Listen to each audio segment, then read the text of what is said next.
নাজিরাবাদ অগ্নিকাণ্ডে 6 মাস অতিক্রান্ত হয়ে গেছে, কিন্তু এখনো দেহ পায়নি পরিবার। এখনো দেহ পায়নি নরেন্দ্রপুর থানায় পশ্চিম মেদিনীপুরের পরিবার। আগের সরকারের আমলে মন্ত্রী থেকে বিধায়কদের জানিয়েও কিছু হয়নি, এমনটাই অভিযোগ তুলেছে সেই পরিবার। বিস্তারিত জানিয়েছেন আমাদের প্রতিনিধি হিন্দোল দে। নাজিরাবাদের মর্মান্তিক অগ্নিকাণ্ডের ঘটনায় একাধিক মানুষের মৃত্যু হয়েছে। প্রশাসনের তরফ থেকে যেটা বলা হয়েছিল যে মোট 27 জনের মৃত্যুর ঘটনা ঘটেছিল সেই নাজিরাবাদ অগ্নিকাণ্ডে। দুটি গোডাউনে, একটি মোমো গোডাউন এবং একটি ডেকোরেটসের গোডাউনে আটকা পড়ে মৃত্যু হয়েছিল 27 জনের। সেই 27 জনের মৃত্যুর পর দেহগুলি কোন পরিবারের সেটা পুলিশ নিশ্চিত হতে পারছিল না। সেই কারণে ডিএনএ স্যাম্পল কালেক্ট করা হয় একাধিক পরিবারের তরফ থেকে, এবং সেই ডিএনএ স্যাম্পল কালেক্ট করার পর ডিএনএ পরীক্ষার পর বেশ কিছু পরিবারের হাতে দেহাংশ বা দেহাবশেষ তুলে দেওয়া হলেও একাধিক পরিবার কিন্তু এখনো পর্যন্ত রয়েছেন যারা কিন্তু তাদের পরিবারের সদস্যদের দেহ পাননি। পুলিশের তরফ থেকে তাদেরকে কোনো রকম সহযোগিতা করা হচ্ছে না, তেমনটা অভিযোগ। এই নরেন্দ্রপুর থানাতেই কিন্তু অভিযোগ হয়, কেননা 26শে জানুয়ারি যে ভয়াবহ অগ্নিকাণ্ডের ঘটনা ঘটে তারপরেই এফআইআর হয় এবং পুলিশ মামলা রুজু করে তদন্ত প্রক্রিয়া শুরু করে, এবং বেশ কিছু পরিবারকে দেহ তুলে দেওয়া হলেও ডিএনএ পরীক্ষার পর এখনো পর্যন্ত অনেক পরিবার কিন্তু দেহ পাননি। তেমনই পশ্চিম মেদিনীপুরের পিংলার বাসিন্দা অনুপ প্রধান, তার পরিবারের সদস্যরা এসেছেন, কেননা অনুপ প্রধানের দেহ এখনো পর্যন্ত তুলে দেওয়া হয়নি তার পরিবারের হাতে। আপনি তো অনুপ প্রধানের পরিবারের সদস্য। হ্যাঁ হ্যাঁ। কি ঘটনা, আপনাদের অভিযোগটা কি রয়েছে? অভিযোগ ওই আমাদের দেহ এখন অবধি আমাদের পরিবারের হাতে তুলে দেয় না। বিগত মাসে একবার করে দুবার করে এইখানে থানাকে আসতেছি, তাতে আমাদেরকে কোনো সদুত্তরে দেয় না। এই নরেন্দ্রপুর থানাকে এই এসছে ওই আসছে, কোনো তার কোনো পাওয়া যাচ্ছে না। এবারে আজকে আবার আসছি। 26 তারিখ তো ঘটনা ঘটেছিল, তারপরে কি আপনাদের থেকে ডিএনএ স্যাম্পল কালেক্ট করা? হ্যাঁ, ডিএনএ কালেকশন করেছিল, ব্লাড হচ্ছে 27 তারিখ। তারপরে প্রতিনিয়ত আমাদের ঘুরতে আছে, কোনো রিপোর্ট এখন অবধি পাইনি।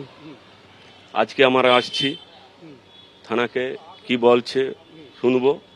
না হলে এখন তো পরিবর্তন হয়েছে, নতুন সরকার এসেছে, মুখ্যমন্ত্রীর কাছে নতুন মুখ্যমন্ত্রীর কাছে আবেদন করব বড় জোরে হাত জোড় করে, যেমন আমাদের পরিবারের হাতে ডেথ সার্টিফিকেটটা।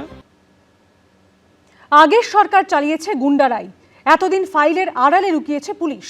গুন্ডা দমন বিল পেশ করে কড়া পদক্ষেপের হুঁশিয়ারি দিলেন মুখ্যমন্ত্রী। পার্সার কাছে পুলিশকে ঢিল মেরেছিলেন, রক্ত বেরিয়েছে। আপনি কি ভেবেছেন ধুলিয়ানে পুলিশ শাটারের তলায় ঢুকেছিল? ভেবেছেন এই পুলিশ মন্ত্রী সেই রকম? কালীঘাট থানায় পুলিশ টেবিলের নিচে ঢুকেছিল। আপনি ভেবেছেন ওইটা? আমার দায়িত্ব পুলিশ কর্মীদের নিরাপত্তা দেওয়া।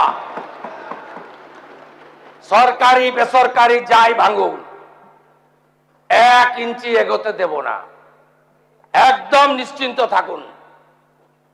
আর আপনারা যারা সাপারর ফ্যামিলি, গোটা রাজ্যের শুনে রাখুন, যা হয়ে গেছে অতীত,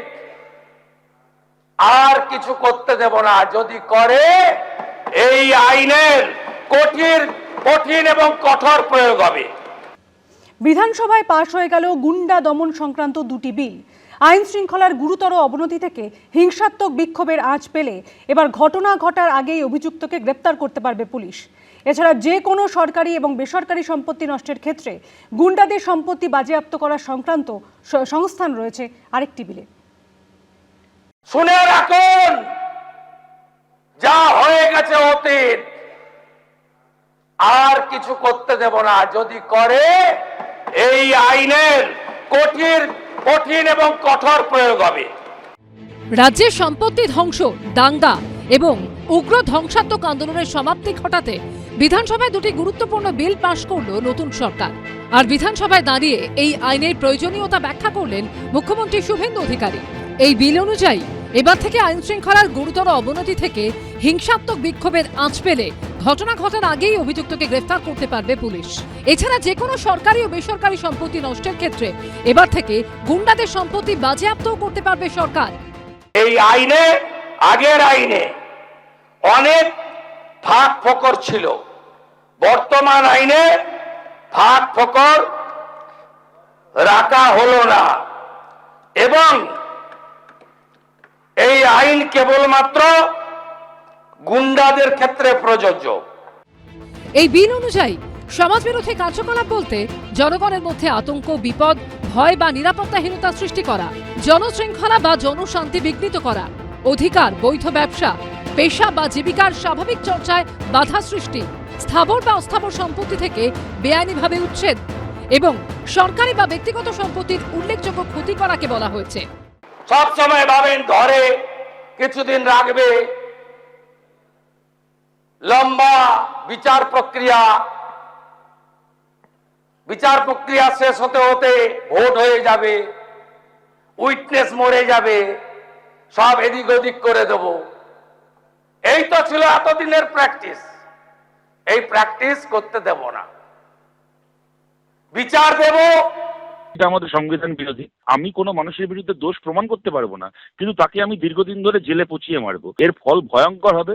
বিধানসভার ভেতরে এটাকে আমাদের আটকানোর মতো সংখ্যা আমাদের নেই, আমরা জানি, ছিল না, আমরা আটকাতে পারিনি, কিন্তু এটাকে চ্যালেঞ্জ করে যতদূর পর্যন্ত যাওয়ার দরকার সুপ্রিম কোর্ট পর্যন্ত আমরা যাব এবং মানুষকেও এর বিরুদ্ধে মতামত নির্মাণের জন্য আমরা মানুষের দরবারেও যাব। কার্যত পুলিশকে খোলা ছুট দেওয়া হচ্ছে এবং সংবিধানের কিছুই মানা হবে না এবং কার্যত এটা পুলিশ স্টেটে রূপান্তরিত হবে। ভয়ঙ্কর কালা কানুন পশ্চিমবঙ্গে লাগু হতে যাচ্ছে। গুন্ডা বলতে প্রধানত বলা হয়েছে নিজে অথবা কোনো দল, গ্যাং বা সিন্ডিকেটের সদস্য বা নেতা হিসেবে নিয়মিতভাবে সমাজবিরোধী কার্যকলাপ করার চেষ্টা করেন, উস্কানি দেন, অর্থ যোগান বা সহায়তা করেন। এক্ষেত্রে রাজ্য সরকার যদি পুলিশ সুপারের নিচে নয় এমন পদমর্যাদার কোনো অফিসারের রিপোর্টের ভিত্তিতে সন্তুষ্ট হয় যে রাজ্যে কোনো গুন্ডাকে সমাজবিরোধী কার্যকলাপ থেকে বিরত রাখতে আটক করা প্রয়োজন, তাহলে সরকার ওই ব্যক্তিকে আটক করার নির্দেশ দিতে পারে। সর্বোচ্চ 1 বছর পর্যন্ত আটক হিসেবে রাখা যাবে। এই আইনের উদ্দেশ্য পূরণের জন্য রাজ্য সরকার এক বা একাধিক উপদেষ্টা বোর্ড গঠন করবে এবং তাদের আঞ্চলিক বা কার্যক্ষেত্র নির্ধারণ করতে পারবে। এই আইনের অধীনে আটকের আদেশ জারি হলে রাজ্য সরকার আটকের তারিখ থেকে 3 সপ্তাহের মধ্যে উপদেষ্টা বোর্ডের সামনে উপস্থাপন করবে। বোর্ড আটকের তারিখ থেকে 9 সপ্তাহের মধ্যে রাজ্য সরকারকে রিপোর্ট দেবে এবং আলাদা অনুচ্ছেদে জানাবে আটক রাখার যথেষ্ট কারণ আছে কিনা। যদি বোর্ড জানায় যে আটক রাখার যথেষ্ট কারণ আছে, তবে রাজ্য সরকার আটকের আদেশ বহাল রাখতে পারে। যদি বোর্ড জানায় যে আটক রাখার যথেষ্ট কারণ নেই, তাহলে রাজ্য সরকার আটকের আদেশ বাতিল করবে এবং ব্যক্তিকে অবিলম্বে মুক্তি দিতে হবে। এই ধারার কোনো কিছুই আটক ব্যক্তিকে স্বয়ংক্রিয়ভাবে আইনজীবীর মাধ্যমে উপস্থিত হওয়ার অধিকার দেয় না। সহজ ভাষায় এই অংশে বলা হয়েছে যে আটক ব্যক্তির মামলা পরে একটি বিচারপতি নেতৃত্বাধীন বোর্ড পর্যালোচনা করবে, কিন্তু সাধারণ নিয়মে সেখানে সরাসরি আইনজীবী নেওয়ার অধিকার সীমিত রাখা হয়েছে। পুরো একটা দিন 5-6 ঘন্টা আলোচনা দরকার ছিল। এটা যেভাবে 1.5-2 ঘন্টা, সেখানে আমাকে বা আরও জরুরি 2-4 জন যারা বক্তা ছিলেন তারা আমাকে তো বলতেই দেওয়া হলো না, বাকিরা পর্যাপ্ত সময় পেলেন না। এবং এখানে এত রকম আছে মানুষকে বিপদে ফেলার। The West Bengal maintenance of public order সংশোধনী বিল অনুযায়ী বিক্ষোভ, দাঙ্গা, ভাঙচুর বা অগ্নিসংযোগের জেরে সরকারি বা ব্যক্তিগত সম্পত্তি নষ্ট করলে তার ক্ষতিপূরণ আদায় করতে পারবে সরকার। এর জন্য অভিযুক্তের স্থাবর বা অস্থাবর সম্পত্তি বাজেয়াপ্ত করা যেতে পারে। ক্লেমস কমিশনের কাছে আবেদন করে ক্ষতিপূরণ দাবি করতে পারবেন ক্ষতিগ্রস্তরা। এক্ষেত্রে ক্লেমস কমিশনকে দেওয়ানি আদালত হিসেবে গণ্য করা হবে। কমিশনের রায়কে চূড়ান্ত বলে গণ্য করার প্রস্তাব দেওয়া হয়েছে বিলে। অপরাধের পাশাপাশি উস্কানি দিলে বা অর্থ যোগান দিলে এবং সংগঠক ও অভিযুক্তের আশ্রয়দাতাকেও অভিযুক্ত হিসেবে গণ্য করা হবে। উজ্জ্বল মুখোপাধ্যায় ও কৃষ্ণেন্দু অধিকারী রিপোর্ট, এবিপি আনন্দ। বিধানসভায় পাস হলো ওবিসি সংরক্ষণ সংশোধনী বিল। হাইকোর্ট আগেই নির্দেশ দিয়েছিল, আর এবার নতুন সংশোধনী বিল পাস হওয়ায় তৃণমূল জমানায় যে 113টি জনগোষ্ঠীকে ওবিসি সংরক্ষণের আওতায় আনা হয়েছিল তা এদিন বাতিল হয়ে গেল। রাজ্যের প্রথম বিজেপি সরকার আর তাদের সরকারের প্রথম বিল হিসেবে সোমবার পাশ হয়ে গেল ওবিসি সংরক্ষণ সংশোধনী বিল। ওবিসি সংরক্ষণের নামে আগের তৃণমূল সরকারের বিরুদ্ধে সংখ্যালঘুদের বাড়তি সুবিধা দেওয়ার অভিযোগ শুরু থেকেই তুলে আসছে বিজেপি।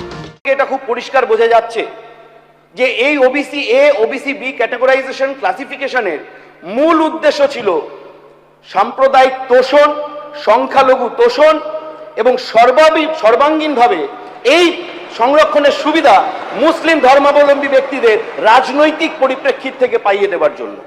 স্যার, এই বিলের কপিটা পড়ে যেটা বুঝতে পারলাম, সংশোধনীতে একটা নির্দিষ্ট সম্প্রদায়কে টার্গেট করে রাজনীতিকরণের অপচেষ্টাতেই যারা সমাজের পিছিয়ে বর্গের আছে তাদেরকে ক্রমশ বঞ্চিত করা হচ্ছে। এই প্রেক্ষাপটেই সোমবার ওবিসি সংরক্ষণ সংশোধনী বিল পেশ করেন অনগ্রসর শ্রেণী কল্যাণ মন্ত্রী গৌরীশঙ্কর ঘোষ। অনগ্রসর শ্রেণী কল্যাণ দপ্তরের মাননীয় মন্ত্রীকে বিলটি উত্থাপন করার জন্য অনুরোধ করছি। ধন্যবাদ অধ্যক্ষ মহোদয়। আমি the West Bengal commission for backward classes bill number 10 2026 এই সভায় উত্থাপিত করছি। 1993 সালের যে 66টি জাতিগোষ্ঠীকে সেই সময়ে বিভিন্ন সমীক্ষার মধ্যে দিয়ে ওবিসি তালিকাভুক্ত করা হয়েছিল, সেটা এই আইনে বজায় রাখা হচ্ছে এবং মহামান্য হাইকোর্টের যে রায় সেই অনুসারে 113 যে জাতিগোষ্ঠীকে নেওয়া হয়েছিল সেটাকে বাতিল ঘোষণা করা হচ্ছে। বিশেষ করে অনেক ছাত্রছাত্রী এতদিন ধরে যারা ওবিসি সার্টিফিকেট গ্রহণ করে আসলেন, হঠাৎ করে সরকার কোনো সমীক্ষা না করে কোনো কিছু না জানিয়ে সেই জিনিসগুলো বাতিল হয়ে যাচ্ছে। ভোটাভুটিতে বিলের পক্ষে ভোট পড়ে 186টি, বিপক্ষে ভোট দেন 17 জন বিধায়ক। অধিবেশন কক্ষে থেকেও ভোট দানে বিরত থাকেন 6 জন। ক্ষমতায় এসে 2012 সালে ওবিসি সংরক্ষণ আইনে সংশোধনী এনে ওবিসি এ ক্যাটেগরিতে 65টি এবং ওবিসি বি ক্যাটেগরিতে 78টি জনগোষ্ঠীকে যুক্ত করে দেয় তৎকালীন তৃণমূল সরকার। কিন্তু তৃণমূল জমানার এই আইন নিয়ে বিস্তর গরমিলের অভিযোগ ওঠে, মামলা করায় হাইকোর্টে। 2024-এর 22 মে 2010 সাল থেকে দেওয়া সমস্ত ওবিসি সার্টিফিকেট বাতিলের নির্দেশ দেয় আদালত। এই প্রেক্ষাপটে এদিন সংশোধনী বিল পাশ করে 2012 সালে তৃণমূলের আমলে পাশ হওয়া ওবিসি এ ক্যাটেগরিতে 65টি এবং ওবিসি বিতে 78টি জনগোষ্ঠীকে যুক্ত করার তৃণমূলের আনা বিধি বাতিল করে দেওয়া হলো। এদিন পাশ হওয়া the West Bengal commission for backward classes amendment bill 2026 অনুযায়ী ওবিসি তালিকায় নাম যুক্ত করা বা বাদ দেওয়া নিয়ে কোনো অভিযোগ থাকলে নাগরিকরা কমিশনে আবেদন বা অভিযোগ করতে পারবেন। তা খতিয়ে দেখে সরকারকে প্রয়োজনীয় সুপারিশ করবে কমিশন। Ashabul Hossain, Krishnendu Adhikari, Ujjwal Mukhopadhyay, ABP Ananda. Public safety and control of anti social activities bill 2026 bill number 14 2026 এর অনুমোদিত ও পাস হয়েছে। তোলাবাজির অভিযোগে গ্রেপ্তারির 8 ঘন্টার মধ্যেই জামিন পেয়ে গেলেন প্রাক্তন তৃণমূল কাউন্সিলর শামস ইকবাল। ফিরহাদ হাকিম ঘনিষ্ঠ প্রাক্তন তৃণমূল কাউন্সিলরের বিরুদ্ধে 2023 সালে 70 লক্ষ টাকা তোলাবাজি সহ আগ্নেয়াস্ত্র দেখিয়ে শাসানির অভিযোগ ওঠে। ধৃত তৃণমূল নেতাকে আলিপুর আদালতে নিয়ে আসতেই মোড়বদল। কোর্টে গিয়ে অভিযোগ তুলে নেন অভিযোগকারী। তোলাবাজির অভিযোগে সকালে গ্রেফতার হয়েছিলেন, বিকেলেই জামিন পেয়ে গেলেন প্রাক্তন মেয়র ফিরহাদ হাকিম ঘনিষ্ঠ শামস ইকবাল। সোমবার সকাল 8টা নাগাদ কলকাতা পুরসভার 134 নম্বর ওয়ার্ডের প্রাক্তন তৃণমূল কাউন্সিলর শামস ইকবালকে তোলাবাজি মামলায় গ্রেফতার করে গার্ডেন রিচ থানা। তৃণমূল নেতার বিরুদ্ধে ভয় দেখিয়ে 70 লক্ষ টাকা আদায়ের পাশাপাশি আগ্নেয়াস্ত্র দেখিয়ে শাসানোর অভিযোগ করেন মোহাম্মদ সাদাব নামে এক ব্যবসায়ী। মেটিয়া বুরুজের বাসিন্দার করা অভিযোগের ভিত্তিতে সোমবার সকালে শামস ইকবালকে গ্রেফতার করে গার্ডেন রিচ থানা। তার বিরুদ্ধে তোলাবাজি, অস্ত্র আইন সহ জামিন অযোগ্য একাধিক ধারায় মামলা রুজু করে পুলিশ। সে যথেষ্ট প্রভাবশালী নেতা ছিল। সে হচ্ছে ফিরহাদ হাকিম অত্যন্ত ঘনিষ্ঠ হিসেবে পরিচিত ছিল। এছাড়া শামস ইকবালের নাম যেমন গার্ডেন রিচে যে বাড়ি বিপর্যয়ের ঘটনা ঘটে সেই সময় বেআইনিভাবে এই বাড়ি নির্মাণ, ওই এলাকায় তার মদত দেওয়া, এমন একটা ভুরি ভুরি অভিযোগগুলো সামনে এসেছিল। কিন্তু বিকেলেই আলিপুর আদালতে গিয়ে শামস ইকবালের বিরুদ্ধে অভিযোগ তুলে নেওয়ার কথা বলে হলফনামা জমা দেন অভিযোগকারী।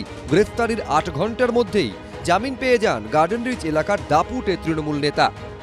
অভিযোগকারিনী যে কমপ্লেন করেছিল, পরবর্তীকালে তাদের ওয়েল উইসাররা এটাকে নিয়ে বসার পর তাদের মধ্যে একটা সমঝোতা হওয়ার পরে পরবর্তীকালে তারা মহামান্য আদালতে এসে একটা এফিডেভিট পেশ করে তারা মামলাটাকে করেছে। আদালত তাকে 1000 টাকার বন্ডে শর্ত সাপেক্ষ জামিন দিয়েছে। একজন কমপ্লেনেন্ট করেছিলেন, ওই কমপ্লেনেন্টের সঙ্গে এই যিনি আজকে যে অ্যাকিউজড, এদের একটা সম্পর্ক রয়েছে, বিজনেস ট্রানজাকশান দীর্ঘদিনের রয়েছে।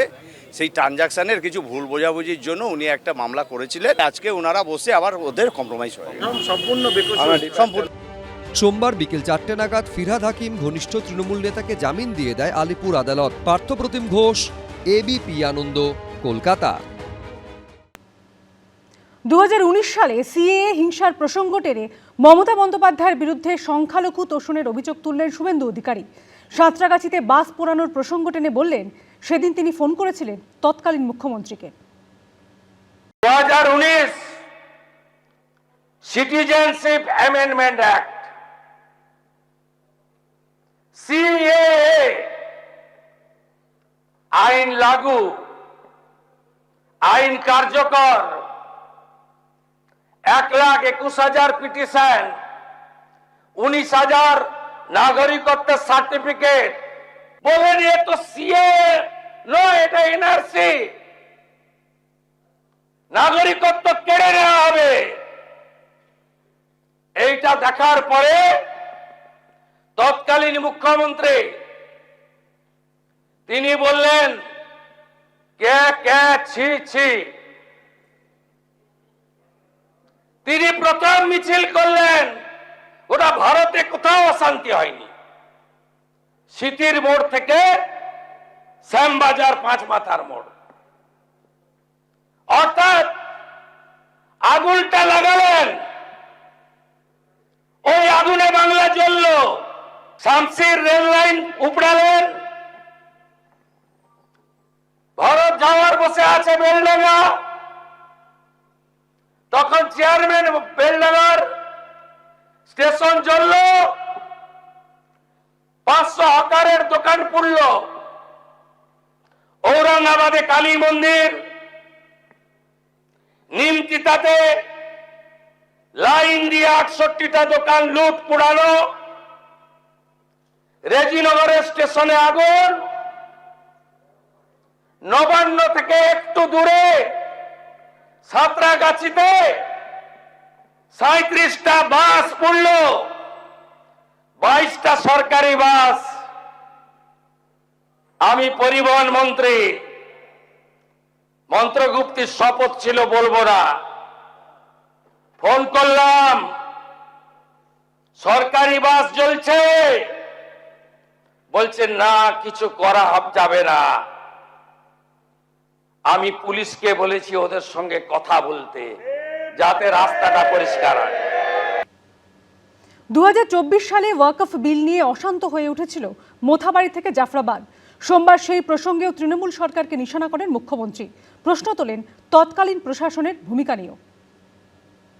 ওয়াকফ অ্যামেন্ডমেন্ট বিল মোথাবাড়ি জ্বালিয়ে দিলেন, ভেঙে দিলেন, লুট করলেন, লাইন দিয়ে 81টা দোকান। আমি হাইকোর্টে গিয়ে লড়াই করে 12 দিন পরে ঢুকলাম। এটা সরকার, আগের সরকার এটা ছিল। 3টে হিন্দুর দোকান লুট করলেন, পাশে 2টো মুসলমান দোকান ছাড়লেন, আবার পরপর 5টা হিন্দুর দোকান করলেন। এটা রাজনীতি। শক্ত হাতে ধরতেন, আধা সেনা চাইতেন, ক্ষতিপূরণ দিতেন,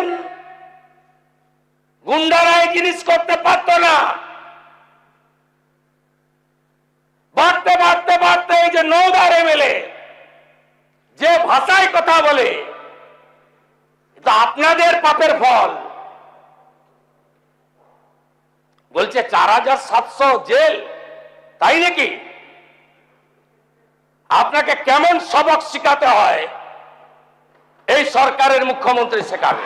জাফরাবাদ, দত্তাবাদ, আরে নুন রাখার বাটি রাখেননি, এরা কারা? এবিপি আনন্দ, এগিয়ে থাকে, এগিয়ে রাখে।